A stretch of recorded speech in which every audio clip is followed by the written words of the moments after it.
ശ്രീകൃഷ്ണ ജ്യോതിഷാലയത്തിലേക്ക് ഏവർക്കും സ്വാഗതം. ഞാൻ ജ്യോത്സ്യൻ വിജയൻകുട്ടു.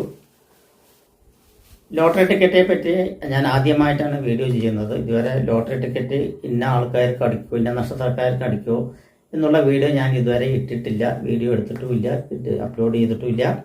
ആദ്യമായിട്ടാണ് ഒരു വീഡിയോ എടുക്കുന്നത്. ലോട്ടറി ടിക്കറ്റിനെ പറ്റി, അതായത് ഓണം ബമ്പറാണ് ഞാൻ പറയുന്നത്. ഓണം ബമ്പർ എന്ന് പറയുന്ന സമയത്ത് 25 കോടിയാണ് ഒന്നാം സമ്മാനമായിട്ട് നൽകുന്നത്. 25 കോടി പറയുമ്പോൾ ഒരു നല്ല തുക തന്നെയാണ്. അതിൻ്റെ ഏകദേശം കിഴിവും മറ്റുള്ള കാര്യങ്ങളെല്ലാം കഴിച്ചിട്ട് ഏകദേശം തന്നെ പറയുകയാണെങ്കിൽ അതിൻ്റെ 60% നമ്മുടെ കയ്യിലേക്ക് വരും എന്ന് തന്നെ പറയാം. അപ്പോൾ ഏകദേശം ഒരു 12 കോടിയോളം വരാനുള്ള സാധ്യതയുണ്ട്. അത് ഒരാൾക്ക് സാധാരണക്കാർക്കെല്ലാം കിട്ടുകയാണെങ്കിൽ, സാധാരണക്കാരെന്ന് പറയുമ്പോൾ സാധാരണക്കാർക്ക് കിട്ടുകയാണെങ്കിൽ അതൊരു നിധിയായിട്ട് കണക്കാക്കാൻ പറ്റുള്ളൂ. നിധി എന്ന് പറയുമ്പോൾ അന്ന് കാലത്തായാലും ഇന്ന് കാലത്താണെങ്കിലും ഭൂമിൻ്റെ അടിയിൽ പണ്ട് കാലത്തെല്ലാം കിണർ കുഴിക്കുന്ന സമയത്താണ് നിധി കിട്ടാറുള്ളത്. കിണർ അന്നേക്ക് വെള്ളത്തിന് വേണ്ടി അത്യാവശ്യമായിരുന്നു. അപ്പോൾ കിണർ കുഴിക്കുകയോ അതുപോലെ എന്തെങ്കിലും കുഴികൾ കുഴിക്കുകയോ ചെയ്യുന്ന സമയത്തോ അല്ലെങ്കിൽ സ്വിമ്മിംഗ് പൂളുമാരുള്ള കുളങ്ങൾ കുഴിക്കുമ്പോഴോ എന്നീ സമയത്താണ് നിധി കിട്ടാറുള്ളത്. ആ നിധി കിട്ടുന്നത് അപ്രതീക്ഷിതപരമായിട്ടുള്ള ഭാഗ്യകടാക്ഷത്തിന് ഉടമസ്ഥനാക്കും ആ ഭൂമി ഉടമയെ, അല്ലെങ്കിൽ അത് കണ്ടെത്തുന്ന ആളെ, അല്ലെങ്കിൽ അത് കിട്ടുന്ന ആളെ എന്ന് പറയുന്നത്. അതുപോലെയാണ് ഇവിടെ ബമ്പർ ലോട്ടറി അടിക്കുന്ന ഒരാൾക്ക് 12 കോടി, അതായത് 25 കോടി ബമ്പർ അടിച്ചാൽ 12 കോടി കൈ കിട്ടുകയാണെങ്കിൽ അതൊരു നിധിയാണ്. അതൊരിക്കലും നഷ്ടപ്പെടാതെ സൂക്ഷിക്കേണ്ട ഒരു നിധിയായിട്ട് കണക്കാക്കാം. അങ്ങനെ നറുക്കെടുക്കുന്ന ഒരു ബമ്പർ ലോട്ടറി സെപ്റ്റംബർ 27, 2025 സെപ്റ്റംബർ 27-ാം തീയതി അതിൻ്റെ നറുക്കെടുപ്പ് സെപ്റ്റംബർ 27-ാം തീയതി ഒരു ശനിയാഴ്ച ദിവസമായിട്ടാണ് എടുക്കുന്നത്. ശനിയാഴ്ച ദിവസം ഒരു അനിഴ നക്ഷത്രത്തിലാണ് നറുക്കെടുപ്പ് വരുന്നത്. ശുക്ലപക്ഷ ഷഷ്ടി, അതായത് വെളുത്ത പക്ഷത്തിലത്തെ 6ാമത്തെ ദിവസമാണ് സെപ്റ്റംബർ 27-ാം തീയതി ശനിയാഴ്ച ദിവസമാണ് നറുക്കെടുപ്പ്. ആ നറുക്കെടുക്കുന്ന സമയത്ത് ഏകദേശം 2 മണിക്കായിരിക്കും മിക്കവാറും നറുക്കെടുപ്പ് നടക്കുക എന്ന് വിചാരിക്കുന്നു. അപ്പോൾ അറിയുന്ന സമയത്തും, അതായത് മുഹൂർത്തം അല്ലെങ്കിൽ പറയാം, നമ്മൾ കേൾക്കുന്ന സമയത്തും അറിയുന്ന സമയത്തുമാണ് നമ്മളുടെ അനുഭവം എന്ന് പറയുന്നത്. ലോട്ടറി ഭാഗ്യം, ലോട്ടറി അടിച്ചു എന്ന് പറയുമ്പോൾ അത് കേൾക്കുന്ന സമയം അല്ലെങ്കിൽ നമ്മൾ അറിയുന്ന സമയം.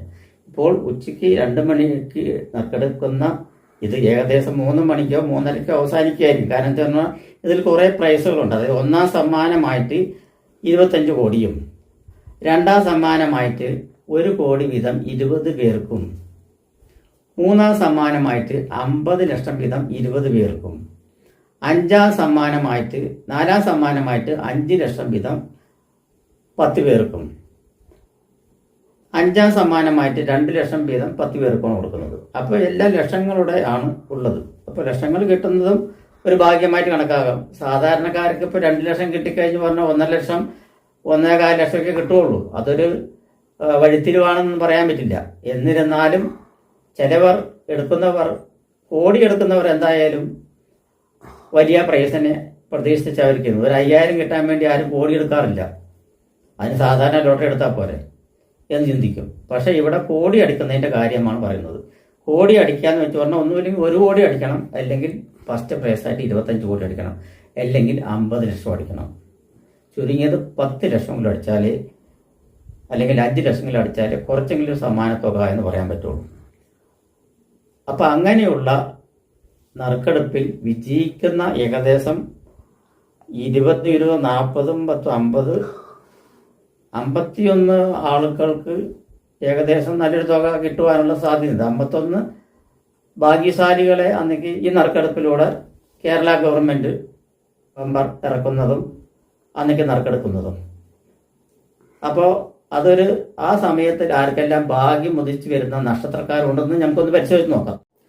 പൂയ നക്ഷത്രക്കാർക്കാണെങ്കിൽ, അതായത് കർക്കിടകക്കൂറിൽ പെട്ടതാണ് പൂയം. കർക്കിടകക്കൂറുകാർക്ക് 12ാം ഭാവത്തിലാണ് വ്യാഴം സഞ്ചരിച്ചുകൊണ്ടിരിക്കുന്നത് എന്നുള്ളത് അറിയാം. എന്നിരുന്നാലും അവർക്ക് ഭാഗ്യസ്ഥാനത്തിൽ ശനിയുടെ സഞ്ചാരപഥം വ്യാഴക്ഷേത്രത്തിൽ നല്ല ഗുണകരമായിട്ടുള്ള ഒരു ഫലം തന്നെയാണ്. അത് കാരണം കൊണ്ട് തന്നെ പൂയ നക്ഷത്രക്കാർക്കും ഈ ലോട്ടറി ഭാഗ്യം സിദ്ധിക്കും എന്ന് പറയാം. ആ ജാതകവശാൽ കൂടി അനുകൂല സമയമാണ് എന്നുണ്ടെങ്കിലാണ് ഈ സംഭവം നടക്കാനുള്ള സാധ്യത. ഇവർ ജനിക്കുന്നത് തന്നെ ശനി ദശാകാലത്താണ്. ശനി ദശ 19 കൊല്ലമാണ്. നമ്മൾക്ക് അതിന്റെ പകുതി ഒരു 8 വർഷം കണക്കാക്കാം. 8 വർഷം കണക്കാക്കുകയാണെങ്കിൽ 8 വയസ്സ് വരയ്ക്കും ശനി ദശാകാലം. ശനി ദശ കഴിഞ്ഞാൽ ബുധദശാകാലമാണ്. 17 കൊല്ലം ബുധദശാകാലം. 17 തൊട്ട് 25 വയസ്സ് വരെയുള്ള കാലഘട്ടത്തിൽ ബുധൻ 2, 9, 11 ഭാവങ്ങളിൽ നിൽക്കുകയും അത് സ്വക്ഷേത്രമോ ഉച്ചക്ഷേത്രമോ മൂലക്ഷേത്രമോ വരികയും അതിൽ ശുക്രന്റെയോ ശനിയുടെയോ സൂര്യന്റെയോ അപഹാരകാലങ്ങൾ നടക്കുകയും ആ അപഹാരനാഥന്മാർ ഉച്ചക്ഷേത്രമോ സ്വക്ഷേത്രമോ മൂലക്ഷേത്രമോ നിൽക്കുകയും ചെയ്തു കഴിഞ്ഞാൽ ഈ ലോട്ടറി ഭാഗം സിദ്ധിക്കാനുള്ള യോഗമുണ്ട് എന്നുള്ളത് പൂയ നക്ഷത്രക്കാർക്കും ഉണ്ട് എന്ന് പറയുന്നത്. പൂയ നക്ഷത്രക്കാർക്ക് പ്രധാനപ്പെട്ട ഒരു കാര്യം കൂടി ഇനി വരാൻ പോകുന്നുണ്ട്.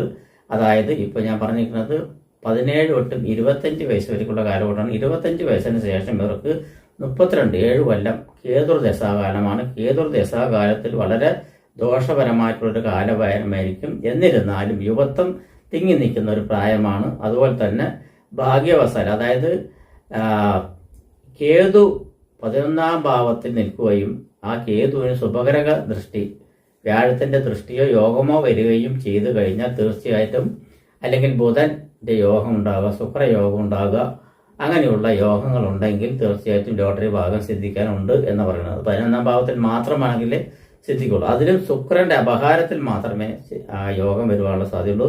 ശുക്രൻ ഞാൻ പറഞ്ഞിരിക്കുന്ന പോലെ നല്ല സ്ഥാനമാനങ്ങൾ 2, 9 ഭാവം 11ാം ഭാവം എന്നീ ഭാവങ്ങൾ നിൽക്കുകയും അംശകത്തിൽ നല്ല സ്ഥാനത്ത് അംശിക്കുകയും സ്വക്ഷേത്ര ഉച്ചക്ഷേത്രം മൂലക്ഷേത്രം നിൽക്കുകയും ചെയ്തു കഴിഞ്ഞാൽ മാത്രമേ ഈ യോഗം ഉണ്ടാവുകയുള്ളൂ എന്ന് പറയുന്നത്. അതേ സമയത്ത് 25 വയസ്സിന് ശേഷം അതായത് 17 32 വയസ്സിന് ശേഷം 32 വയസ്സിന് ശേഷം ഏകദേശം 20 കൊല്ലം ഇവർക്ക് ശുക്രദശാകാലമാണ്. ശുക്രദശാകാലത്തിൽ തീർച്ചയായിട്ടും ഇവർക്ക് അതിനുള്ള യോഗമുണ്ട് പറയും. ശുക്രൻ ബലവാനായിരിക്കണം. ഉച്ചക്ഷേത്രമോ സ്വക്ഷേത്രമോ മൂലക്ഷേത്രമോ ആയിട്ട് നിൽക്കുകയും 2, 9, 11 ഭാവങ്ങളിൽ നിൽക്കുകയും ചെയ്തു കഴിഞ്ഞാൽ ശുക്രൻ ബലവാനായിരിക്കും. അംശകത്തിലും അതുപോലെ തന്നെ അംശിക്കണം. ബന്ധുക്ഷേത്രത്തിൽ അംശകമായാലും കുഴപ്പമില്ല. പക്ഷെ നീചക്ഷേത്രത്തിലോ ശത്രുക്ഷേത്രത്തിലോ അംശിക്കാൻ പാടില്ല എന്ന് പറയുന്നത്. അപ്പോൾ ബന്ധുക്ഷേത്രത്തിലോ ഞാൻ പറഞ്ഞിരിക്കുന്ന ക്ഷേത്രത്തിൽ നിൽക്കുകയും അംശിക്കുകയാണെങ്കിൽ തീർച്ചയായിട്ടും ഉണ്ടാകും എന്നാണ് പറയുന്നത്. സ്വക്ഷേത്രം ഉച്ചക്ഷേത്രം മൂലക്ഷേത്രം. അങ്ങനെയെങ്കിൽ ഇവർക്ക് 20 കൊല്ലകാലം അതിൽ അപഹാരനാഥന്മാരുടെ ഇഷ്ടയോഗവും കൂടി ചേർന്ന് കഴിഞ്ഞാൽ ഈ നിധിയോഗം അല്ലെങ്കിൽ ലോട്ടറി യോഗം സിദ്ധിക്കാനുള്ള സാധ്യത ഉണ്ട് എന്ന് തീർച്ചയായിട്ടും പൂയ നക്ഷത്രക്കാർക്ക് പറയാൻ പറ്റും എന്നാണ് പറയുന്നത്. അതേസമയത്ത് 52 വയസ്സിന് ശേഷം 58 വയസ്സ് വരെയും ഇവർക്ക് സൂര്യദശാകാലമാണ്. സൂര്യദശാകാലത്തിൽ 3, 6, 11 ഭാവത്തിൽ നിൽക്കുന്ന സൂര്യൻ ചിങ്ങക്കൂറിലോ അല്ലെങ്കിൽ മേടക്കൂറിലോ നിൽക്കുകയും അംശവും ബലവാനായിട്ട് അംശിക്കുകയും ചെയ്തു കഴിഞ്ഞാൽ ഈ സമയത്തും ഇവർക്ക് ലോട്ടറി സിദ്ധിക്കുവാനുള്ള യോഗമുണ്ട്. ഭാഗ്യസ്ഥാനാധിപൻ ഭാഗ്യകാരകനാണ്, ഗവൺമെന്റ് കാരകനാണ്, അക്കൗണ്ട് സെക്ഷന്റെ കാരകനാണ്. അതുപോലെ തന്നെ സൂര്യദശയിലും യഥേഷ്ടം ചാൻസ് കൂടുതൽ അനുഭവിക്കാൻ യോഗമുള്ള സാധനമാണ്. ഞാൻ പറഞ്ഞിരിക്കുന്നത് 3, 6, 11 ഭാവങ്ങളിൽ നിൽക്കുകയും ചിങ്ങക്ഷേത്രമോ ഇവർക്കും ഈ സമയത്തും അതായത് 52, 6, 58 വയസ്സിന്റെ സമയകാലത്തും ലോട്ടറി അടിക്കാനുള്ള ഭാഗ്യം സിദ്ധിക്കും എന്നാണ് പറയുന്നത്.